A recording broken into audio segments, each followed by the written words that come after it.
আমরা যখন জন্মাচ্ছি তখন গ্রহগত যে অবস্থান, সেই গ্রহগত অবস্থানের দ্বারা ক্যালকুলেট করে জন্মছক ক্রিয়েট করা হচ্ছে। তারপর আমাদের 5 বছর, 10 বছর, 15 বছর, 20 বছর, 30 বছর, 40 বছর বয়স হচ্ছে।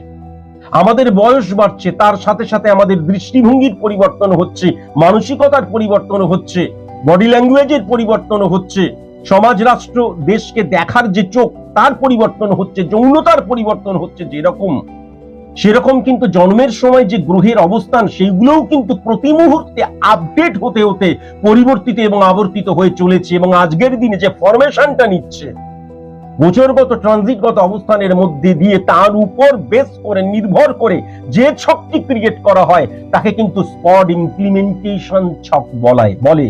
এবং এই স্পট ইমপ্লিমেন্টেশন ছক দ্বারা বর্তমান অর্থাৎ আজকের দিন থেকে টিল ডেথ, মৃত্যুর আগের মুহূর্ত পর্যন্ত পুঙ্খানুপুঙ্খ প্রেডিকশন করে দেওয়া সম্ভব।